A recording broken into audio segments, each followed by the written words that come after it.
seorang pendidik yang memiliki keunggulan dalam menyampaikan pengetahuan, memotivasikan pelajar dan memiliki impak yang positif yang dapat diberikan kepada para pelajar. Mereka juga biasanya memiliki keterampilan yang menarik, mampu mengetahui dan menguasai pengetahuan yang luas dalam bidangnya.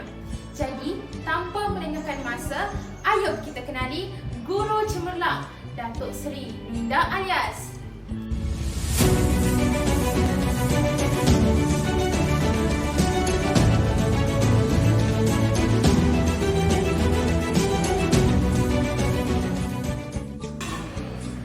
Datin Seri Panglima Datuk Minda Alias atau lebih dikenali sebagai Datuk Minda Alias merupakan pendidik kelahiran wilayah Persekutuan Labuan.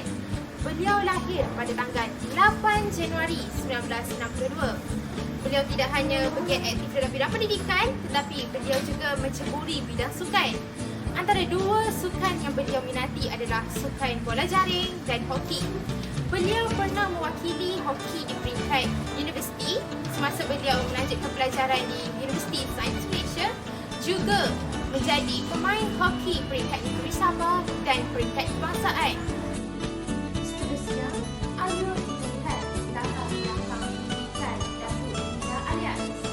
Beliau mendapat pendidikan awal SRQ Semenanjung Labuan, kemudian melanjutkan pelajaran di sekolah menengah di Sekolah Menengah Saint Anne Labuan dan Sekolah Menengah Saint Anne Labuan. Beliau mendapat kursus cemerlang semasa SPM, kemudian mendapatkan diploma Maktab Perguruan Sabah. Kemudian beliau mendapatkan sijil ijazah Universiti Sains Malaysia atau dikenali sebagai USM. Kemudian beliau mendapatkan sijil master Universiti Malaysia Sarawak yang terletak di Sarawak dan mendapatkan Doktor Falsafah Universiti Teknologi Malaysia. Kerjaya sektor pendidikan Datuk Minda Alias. Beliau pertama sekali berkhidmat sebagai seorang pendidik di Sekolah Menengah Saint Anne Labuan. Kemudian beliau berkhidmat di Sekolah Menengah Kebangsaan Bandaraya Mekatan dan Sekolah Menengah Kebangsaan Saint Francis Melbourne juga di Kinabalu. Kemudian beliau menjadi pensyarah Maktab Perguruan Sandakan dan Maktab Perguruan Semasa di Maktab Perguruan beliau telah menjawat jawatan sebagai Timbalan Ketua pada tahun 2000. Seterusnya, beliau kembali berkhidmat di sekolah dan menjawat jawatan sebagai Pengetua di Sekolah Menengah Kebangsaan Penanam Sabah yang juga terletak di Kinabalu, dan pada akhirnya beliau menjawat jawatan sebagai Pengetua Maktab Sabah pada tahun 2006 sehingga tahun 2022. Beliau merupakan guru bahasa Melayu dan beliau mengajar subjek pedagogi, pengantar pendidikan dan literasi semasa beliau menjadi seorang pensyarah. Oleh itu, kita perlulah mencontohi sifat Datuk Minda Alias yang ingin belajar dan terus belajar agar dapat mencapai dan menjadi manusia yang berjaya. Pencapaian Datuk Minda Alias dalam bidang pendidikan, beliau telah memenangi banyak anugerah sama ada di peringkat negeri maupun kebangsaan. Beliau merupakan anugerah wanita cemerlang di peringkat negeri Sabah pada tahun 2019. Beliau juga telah memenangi anugerah ikon kepimpinan di peringkat negeri Sabah dan anugerah tokoh guru peringkat negeri Sabah pada tahun 2022. Seterusnya, di peringkat kebangsaan, beliau memenangi anugerah ikon Puspanita Cemerlang. Beliau juga mendapat anugerah pengerusi koperasi sekolah peringkat kebangsaan dan anugerah pengurusan asrama terbaik di peringkat kebangsaan. Saya sebagai seorang guru,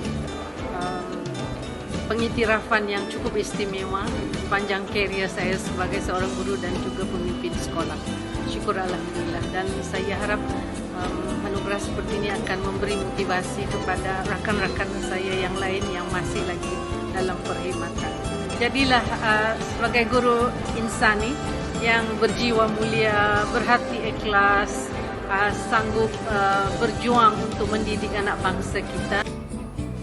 Murid sedang menunjukkan rasa tidak tertarik, mengantuk, bosan dalam kelas apabila mereka tidak dapat menguasai atau tidak memahami topik yang hendak diajari oleh guru pada hari tersebut.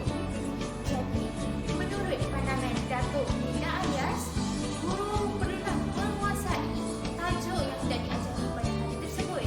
Guru perlulah mendalami topik tersebut, sebagai contoh topik tata bahasa.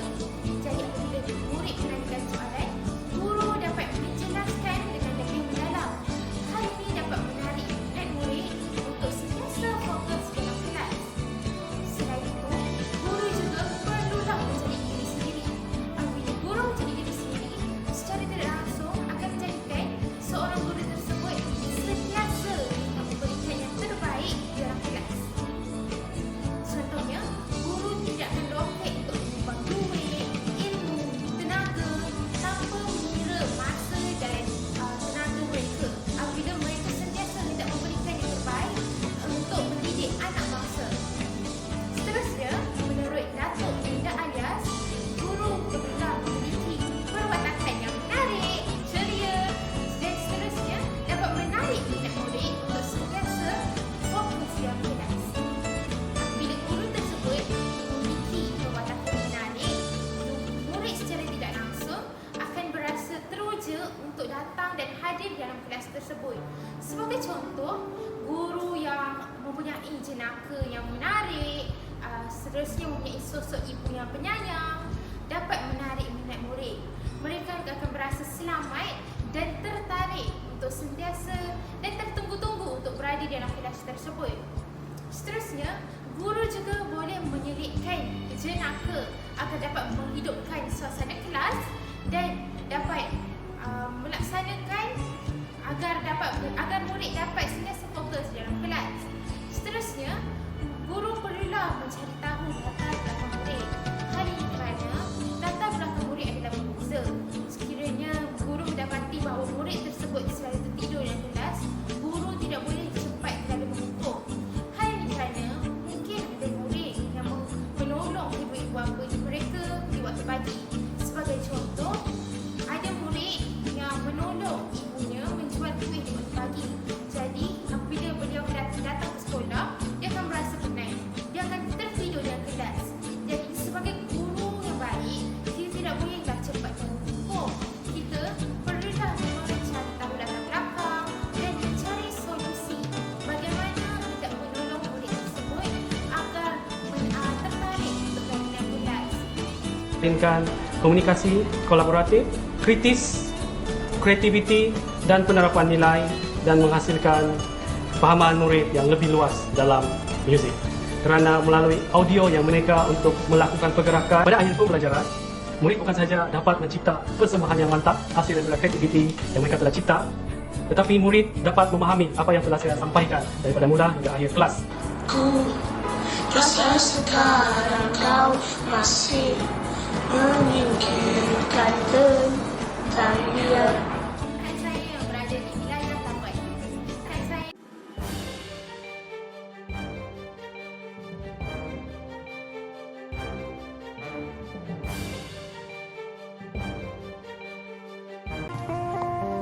Terima kasih kepada saudari Amani yang kini berada di Sri Pentas. Seterusnya, saya akan sambung pula mengenai pendapat Datuk Nwinda Alias. Menurut Datuk Nwinda Alias, antara langkah-langkah yang boleh dilakukan untuk merapatkan jurang pendidikan antara murid yang berada di luar bandar dengan murid yang berada di kawasan bandar adalah dengan yang pertama, guru perlu bertindak sebagai penggerak utama transformasi.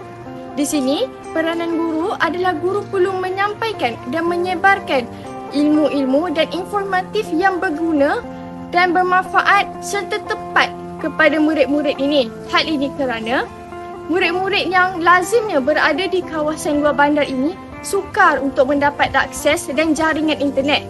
Oleh itu, guru perlu memainkan peranan dengan membekalkan maklumat dan sumber-sumber ilmiah yang dapat memberikan dan menggalakkan sistem pendidikan kepada murid tersebut.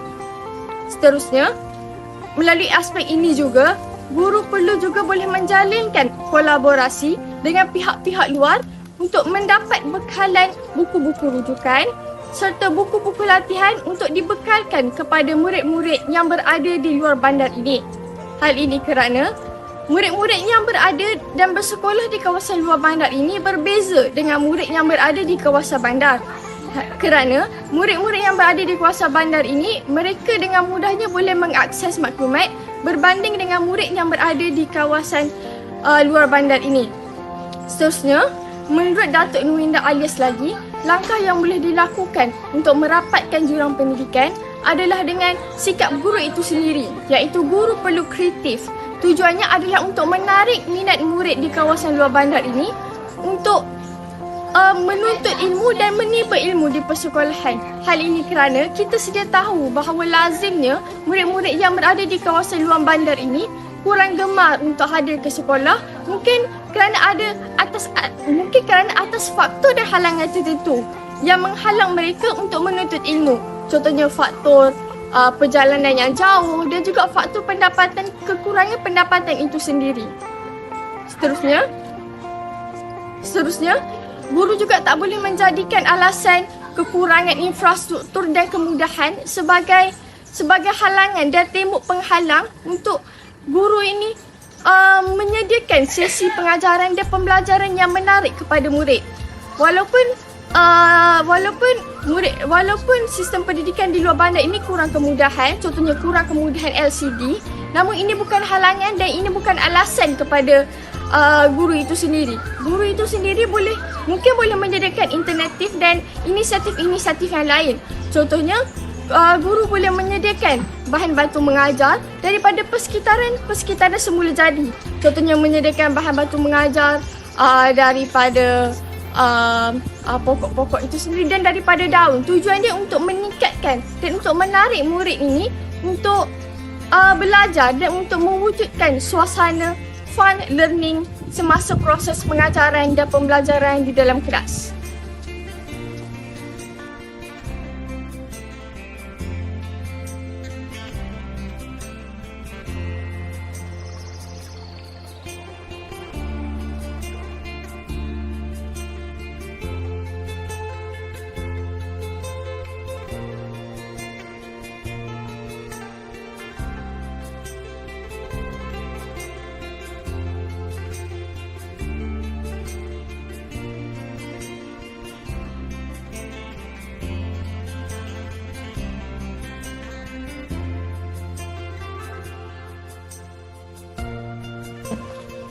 Selain itu, menurut pendapat Datuk Nurinda Alias lagi, antara langkah-langkah yang boleh dilakukan untuk memartabat dan meningkatkan mutu dan tahap pendidikan di negara kita adalah dengan yang pertama, kita perlu menganalisis dan mengkaji sikap pendidik itu sendiri.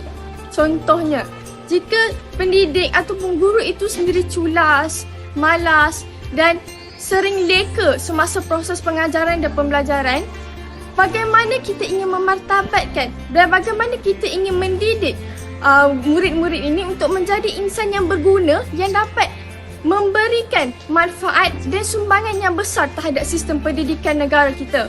Oleh itu, langkah-langkah iaitu tindakan-tindakan progresif perlulah diambil, iaitu kita perlulah melatih guru ini supaya bersikap berdedikasi, bertanggungjawab dan sentiasa bertungkus lumus untuk memajukan lagi sistem pendidikan dan meningkatkan lagi mutu dan taraf pendidikan di negara kita. Hal ini kerana dengan adanya sikap guru yang sanggup berkorban masa dan tenaga ini, nescaya kita dapat melahirkan murid-murid yang cemerlang, gemilang dan terbilang serta secara tak langsung mampu meningkatkan nama negara kita melalui aspek pendidikan. Selanjutnya, menerusi pendapat Datuk Nurinda Alias lagi, langkah-langkah yang boleh dilakukan untuk memartabatkan dan meningkatkan taraf pendidikan di negara kita adalah melalui sikap pelaksana, iaitu guru itu sendiri. Iaitu di sini, guru perlulah mematuhi dan mengikuti dasar dan garis panduan yang telah ditetapkan oleh sistem pendidikan. Hal ini kerana sekiranya guru itu sendiri tidak patuh dan tidak akur dengan ketetapan yang telah dibuat ini, maka akan berlakunya masalah-masalah dalaman dalam sistem pendidikan ini. Contohnya, menerusi Pelan Pembangunan Pendidikan Malaysia 2013 hingga 2025 yang telah menetapkan supaya murid ini menguasai sekurang-kurangnya 2 bahasa ini. Langkah-langkah yang perlu dilakukan adalah guru ni perlu memastikan murid-murid tersebut menguasai dahulu 2 bahasa utama di negara kita, iaitu bahasa Melayu sebagai bahasa rasmi dan bahasa Inggeris sebagai bahasa antarabangsa.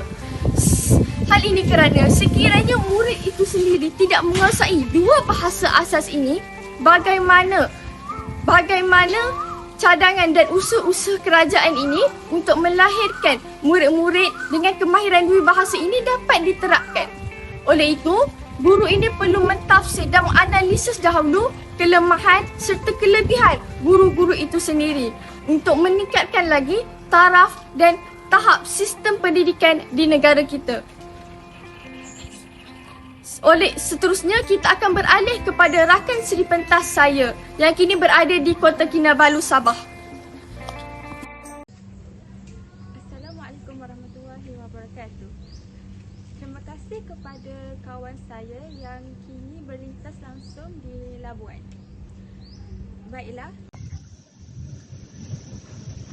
Baiklah, begini saya di sini saya akan menceritakan tentang cara-cara bagaimana seseorang guru itu menangani masalah stres apabila berada di sekolah. Seseorang guru itu pasti akan mengalami masalah stres kerana menjadi seorang guru itu bukanlah mudah. Seseorang guru itu mungkin akan mengalami masalah stres disebabkan oleh murid-murid yang kurang berminat untuk belajar di sekolah ataupun disebabkan oleh banyak kerja yang guru itu perlu buat di sekolah ataupun disebabkan rumah tangga ataupun masalah keluarga. Jadi kini saya akan menjelaskan bagaimanakah seseorang guru itu mengatasi masalah stres. Tekanan atau stres adalah lumrah dalam kehidupan seseorang. Setiap guru itu pasti akan mengalami stres dalam pelbagai perkara. Sebenarnya tekanan adalah normal kepada sesiapa pun, malah guru juga. Yang membezakannya adalah bagaimana seseorang guru itu menangani masalah stres yang dihadapinya agar kehidupan lebih harmoni dan gembira dan juga dapat mengajar dengan lebih baik. Stres yang berlebihan dapat memberi kesan kepada diri seseorang guru dari aspek kesihatan, fizikal, emosi dan sosial. Jika seseorang guru itu mengalami tekanan stres yang berlebihan, guru tersebut pasti akan beremosi. Di Malaysia, masalah tekanan dalam kalangan guru bukanlah perkara yang baru. Ianya bukan sahaja menjadi bahan kajian ilmiah, malah ia telah menjadi isu dalam media massa.